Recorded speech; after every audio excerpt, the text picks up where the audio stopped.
What up, YouTube? I had an interesting thought. Dealing with solar panels, rooftop solar, or when you have private individuals invest in solar panels, put them in the house, and of course, it's tied to companies that actually purchase solar, technologies in order to use them. But the interesting thing is that Congress has failed to consider that when you attack solar, you are not only attacking companies, but you're attacking middle-income families. It is not just something that is a green initiative.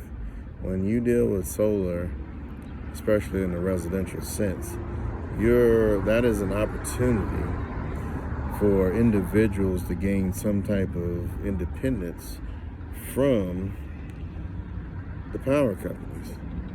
And like it or not, the power companies are as bad as the medical companies, the medical insurance.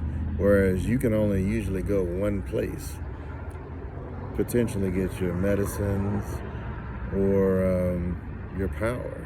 You don't really have very many options in most regards, from my understanding.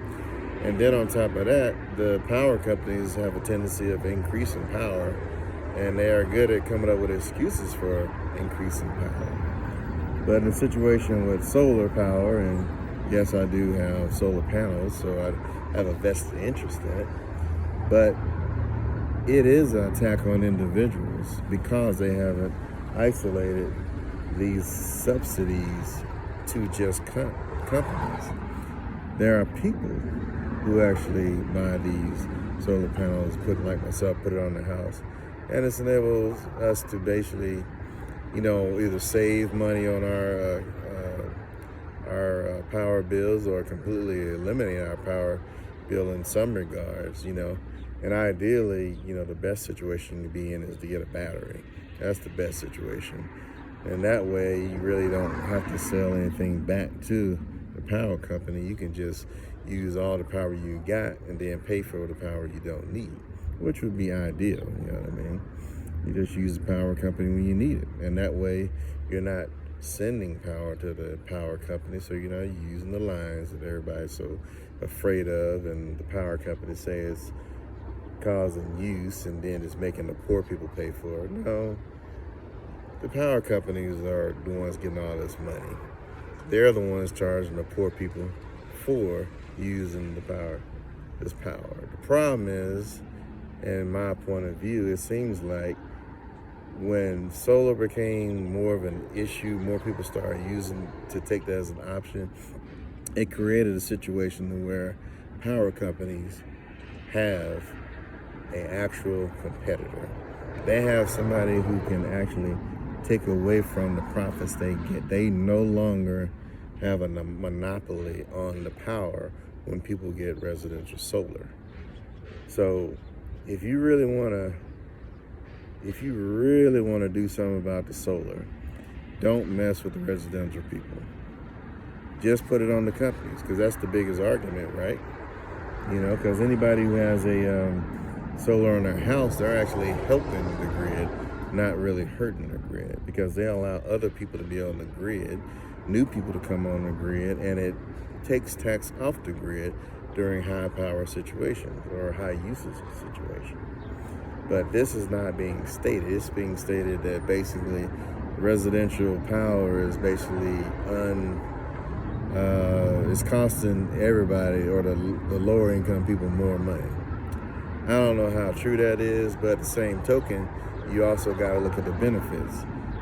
If you're having brownouts in your area, solar is going to actually help you reduce the time frame, or it reduces the possibility of a brownout in your particular area.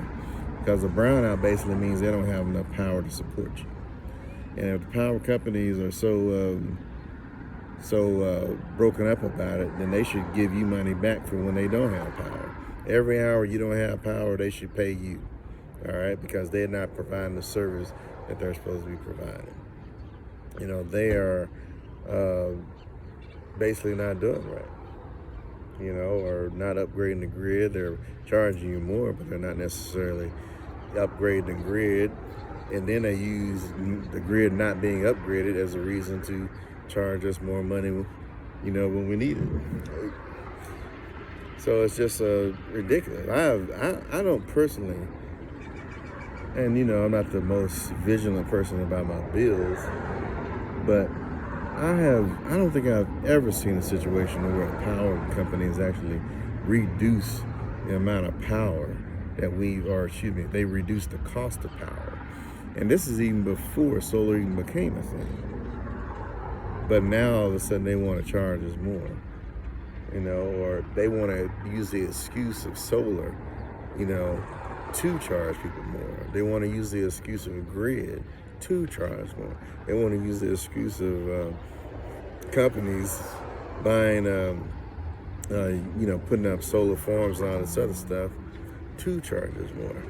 It's always a reason to charge us more, but I've yet to hear somebody say we're going to charge you less because we've built another power plant or we've reduced the amount of cost of gas or something like that to run a power plant. I've only seen it go up. And then at times, I've seen it go up when there's high usage. And then on top of that, they'll increase the the cost of natural gas during high use. So now, not only are you, you got to worry about just regular increases, you got to worry about situational increases when, let's just say, there's going to be increased demand on the grid. And I'm not saying this is in all situations, but if you can tell me your power company continually looks for situations where they could decrease the cost of your power, let me know in the comment, because I am not seeing it. And then Congress on top of that, it seems like they're so out of touch with the middle class and the majority of Americans that they're the ones who actually up here just willingly let them just pass this bill, And I'm not talking about the Democrats, I'm talking about the Republicans. The ones who are supposed to be on our side. They're supposed to be the ones who want people to work. They're supposed to be the ones who want people to, do better and invest in the government. But all of a sudden, when you are trying to do better, when you are trying to be business-minded, when you are trying to save money, they're going to be it seems like they're the first ones to try to destroy your advantage. All right? Now, that's not saying in every regard, because it seems like there are some things. But we need to reduce obstacles for people to save money. We need to reduce obstacles for people to start businesses. All right? Because right now, every time we turn around, it seems like we got another obstacle. Taxes, I don't know if you guys have saved money on your taxes, but the last time I did not, that I could see.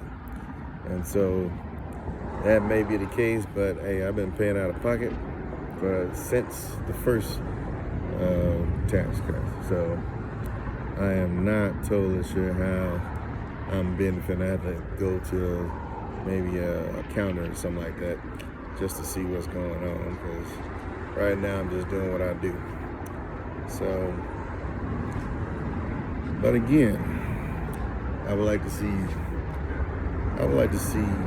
that repealed. I don't want to see these increased taxes on solar. They already got rid of the subsidies, it seems like, with this new tax bill. But at the same token, I'm hearing that the oil companies have had subsidies in the past, maybe, or they currently have subsidies. But then they're telling the American people that solar shouldn't? Really? Man, that junk better be a lie.